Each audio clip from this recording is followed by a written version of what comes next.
बोलती पुस्तके. ज्यांना वाचनाचा नाद त्यांना बोलती पुस्तके घाली साद. आमचं चॅनल सबस्क्राईब करा आणि सबस्क्राईब करायला इतरांनाही सांगा. नमस्कार श्रोते मित्र हो, बोलती पुस्तके सादर करीत आहे लेखक श्री अशोक चिटणीस लिखित कादंबरी आनंदयात्री. प्रकरण पहिले. सुधीरला ऑफिसातून यायला उशीर झाला की अपर्णा नेहमीच अस्वस्थ व्हायची. पुन्हा पुन्हा ती घड्याळ पाहायची. स्वयंपाकघरातून गॅलरीत आणि गॅलरीतून बेडरूम, हॉल, पॅसेज या साऱ्यातून तिच्या एरझाऱ्या सुरू व्हायच्या. त्या दिवशी अशाच एरझारा ती घालत होती. कळत नकळत हॉलमधील घड्याळाकडे पाहत होती. पहाटे उठून कॉलेजला जायचं म्हणून बाबांनी वाट पाहून पाहून वैशालीनं जेवण घेतलं. वैशाली जेवायला बसली म्हणून धाकटी चारूही तिच्या नादानं जेवली. जेवण झाल्या झाल्या रात्रीचे 8:45 वाजण्यापूर्वीच दोघी झोपूनही गेल्या. मग अपर्णाला घर खायला उठलं. नाना अभद्र शंकाने तिचं मन तिला सतावू लागलं. वर्तमानपत्रातील रेल्वेच्या अपघातांच्या विविध बातम्या तिला आठवू लागल्या. सुधीर तिच्या अशा स्वभावाची नेहमी थट्टा करीत तिला म्हणायचा, अगं उशीर झाला तर काळजी कसली करतेस? गाड्या वेळेवर आल्या तरच काळजी कर. मला अपघात झाला तर तुला लगेच रेल्वे पोलिसांकडून निरोप येईल. ज्या अर्थी निरोप नाही त्या अर्थी मी खुशाल आहे असं समजत जा ना. नवऱ्याला घरी यायला उशीर झाल्यामुळं बायकोला वाटणाऱ्या काळजीची कल्पना पुरुषांना कधी येऊ शकणार नाही असं अपर्णाला वाटायचं. नाना शंका, कुशंका, विचार आणि संवादांनी तिच्या मनात फेर धरला होता. तिचे कान दारावरची बेल कधी वाजते हे ऐकण्यास अधीर झालेले होते. शेवटी एकदाची बेल वाजली. अपर्णा धावतच बाहेर गेली. बेल वाजवण्याच्या पद्धतीवरून तिनं ओळखलं होतं. सुधीरच आलेला होता. तिनं झटकन दरवाजा उघडला. सुधीर घरात शिरल्याबरोबर दारातच अपर्णानं त्याला विचारलं, का हो, आज एवढा का उशीर झाला? 8 वाजून गेले की फार काळजी वाटते. मुंबईत नोकरी करणाऱ्या माणसाला उशीर व्हायला एकच कारण आहे. ऑफिस सुटल्यावर वेळेवर येण्यासाठी आम्ही धावत पळत गाडी पकडतो. कधी घरी येतो असं होतं, पण 1.5-2 तास ताटकळत थांबत थांबत येणाऱ्या रेल्वेनं वैताग आणला आहे. आज तर क्लायमॅक्सच झाला. सुधीरनं घड्याळाकडं पाहिलं. आंबलेलं शरीर सोफ्यावर दानकन आदळलं. संतपणे बूट मोजे काढून रॅकमध्ये ठेवून बेडरूमकडे नजर टाकीत त्यानं विचारलं, पोरी झोपल्या वाटतं? सकाळी मी उठतो तेव्हा त्या निघून गेलेल्या असतात. उशीर झाला यायला की झोपलेल्या असतात. त्यांच्या भेटीसाठी तरी गाडी वेळेवर ठाण्याला यावी असं वाटतं. अहो, आता 9 वाजायला आलेत. तुमची वाट पाहून पाहून दोघींनी जेवून घेतलं. जेवताना आणि अंथरुणावर पडल्यावरही तुमचाच विषय चालू होता. वैशालीची उद्या प्रॅक्टिकल्स आहेत वाटतं? होय, 12वीची बोर्डाची परीक्षा. उगाच तिला सायन्सला पाठवलंय असं वाटतं. लेक्चर्स, प्रॅक्टिकल्स आणि होमवर्क यात ती गुंतून पडली आहे. थकून जाते. कुठे कुणाकडे यायला की जायला तयार नसते. आणि चारूच्या नशिबी ही सकाळची शाळा आली आहे. 1ली 2रीच्या पोरांना कसली ठेवतात सकाळची शाळा राम जाणे. डोळ्यांवरची झोप उडालेली नसतानाच तिच्या डोक्यावर 4 तांबे घालून पहाटे आंघोळ घालताना माझ्या जीवावर येतं. अगं, एकटीच किती बडबडतेस? घरात शिरल्यावर जरा शांतपणा देशील की नाही? बरा न्याय आहे. गेले 2 तास वाट पाहून काळजीत गेले माझे. घरात शिरल्यावर कुठे दिवसभराचे 2 शब्द बोलले तर बडबड वाटते. बायकोचं बोलणं म्हणजे बडबड. घरात शिरलात की माझं तोंड नेहमी गप्प करता. ऑफिसात मेल्या किती सटव्या वटवट करून तोंड वाजवत असतील राम जाणे. अनेकदा वाटतं आपण तोंड उघडूच नये. एखाद दिवस अजिबात बोलूच नये. चांगली तुमची जिरवावी. अगं, माझी जिरवण्यासाठी तरी 10 मिनटं गप्प राहून दाखव. अंगातला बुश शर्ट काढीत सुधीरनं म्हटलं, हे बघा, असं हिनवू नका. तुम्हाला काय वाटतं, मी गप्प राहू शकत नाही? आज संध्याकाळी अलिबागहून युसुफ भाऊजी आले होते हे सुद्धा आता मी तुम्हाला सांगणार नाही. असं म्हणून अपर्णानं जीभ चावली. काय सांगतेस? युसुफ मी आला होता? 12-15 वर्षांनी पठ्ठ्याला एकदम आठवण कशी झाली? कळव्याला राहत होता आणि माझ्या ऑफिसातच होता, तेव्हा रोज भेटत होता. त्याच्या डब्यातलं मी आणि माझ्या डब्यातलं त्यानं खाल्लं नाही असा दिवस नव्हता. नोकरी सोडून अलिबागला जायचा निर्णय त्यानंच घेतला, पण जाण्याचं ठरवल्यावर जाईपर्यंत रोज एकदा तरी विरहाच्या जाणीवेनं त्याच्या डोळ्यात पाणी तरारायचं.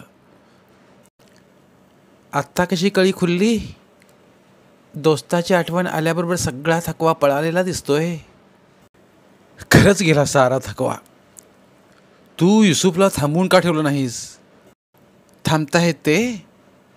तुम्ही नाही आहात म्हटल्यावर आल्या पावली पळाले. दरवाजातूनच सांगितलं की ते फातिमाच्या लग्नाचं निमंत्रण द्यायला आले होते.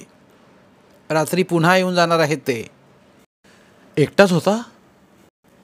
खाली रस्त्यावर मेहुण्याला त्याच्या गाडीत बसून वर आले होते म्हणे.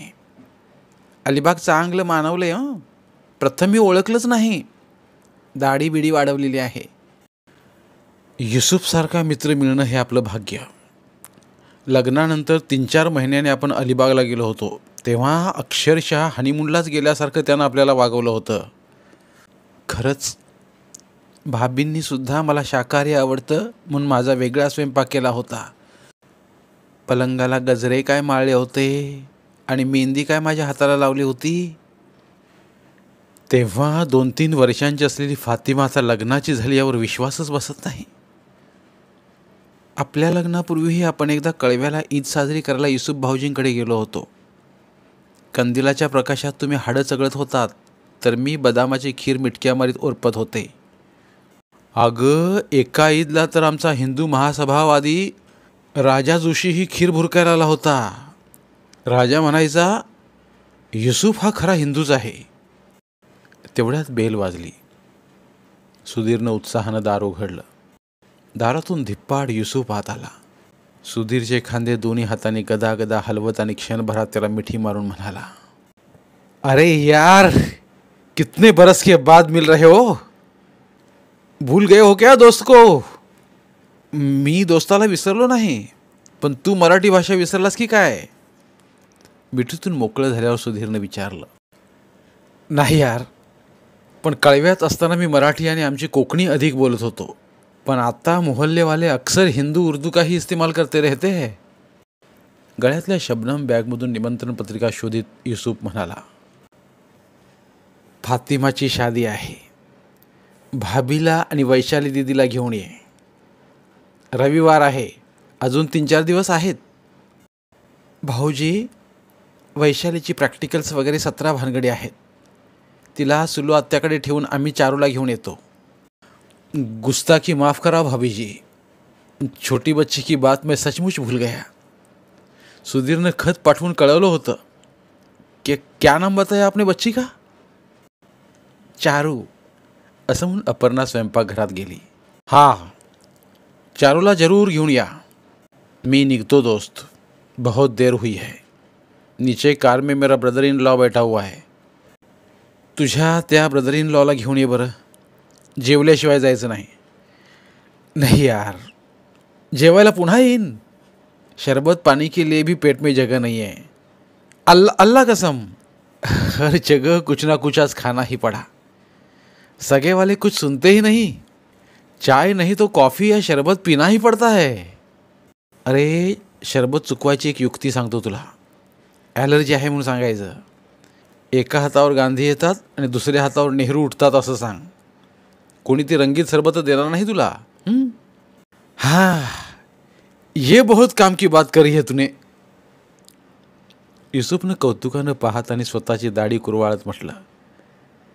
लग्नाची निमंत्रण पत्रिका पुन्हा पिशवीत शोधित म्हणाला, माफ़ करना भाई, इनविटेशन कार्ड्स अभी मेरे पास नहीं है. तुम्हारे लिए उसकी ज़रूरत भी नहीं. भाभी जी को जरा बाहर बुलाओ, मैं चलता हूँ. अपर्णा साखरेची वाटी चमचा घेऊन बाहेर आली. युसुफला साखर देऊन सुधीरनं निमंत्रण घेतलं. युसुफ निघताना मिश्किलपणे म्हणाला, भाभी जी, बच्ची लोग बहुत जल्दी सो जाते हैं आपके घर. हमारी बच्ची तो कभी रात को 12 बजे से पहले सोती ही नहीं। आपने बहुत अच्छी खासी आदतें शिकाई है। अरे पोरीची अडचण झाली म्हणून लग्न लावून तिला घराबाहेर काढतोस की काय? सुधीरनं डोळे मिचकावीत विचारलं. नाही रे भाई, नाही. दोन्ही कानांच्या पाळ्या बोटांच्या चिमटीत पकडून मान हलवत आणि भावना वेगानं युसुफ म्हणाला, बच्ची लोग तो अपना दिल का टुकड़ा होते हैं. 2-4 बरस में वैशाली की शादी होगी तो तू भी समझेगा. बच्ची की विदाई का दर्द जबान से कहा नहीं जाता भाई. अरे, आता चावट बोलत होतास आणि आत्ता एकदम गहिवरून बोलू लागलास. मला वाटतं तू आता वयस्कर झाला आहेस. क्यों भाई? चावटपणा करण्याचं वय संपलेला माणूसच फार चावट बोलत राहतो. सुधीरनं असं म्हणताच युसुफ खूप मोठ्यानं हसला. सुधीरचा हात हातात घेत म्हणाला, अल्लाह मियांकडे जाईपर्यंत आम्ही चावट बोलणार आणि चावट करणारही. सुधीरनं ब्लॉकचा दरवाजा उघडला. अपर्णा म्हणाली, ब्लॉकचा दरवाजा उघडा ठेवून दारात उभं राहून चावट बोलत राहू नका. लोक जमतील. त्यापेक्षा भाऊजी जेवायला थांबला असता तर खूप बोलता आलं असतं. भाभींना आमचा नमस्कार सांगा.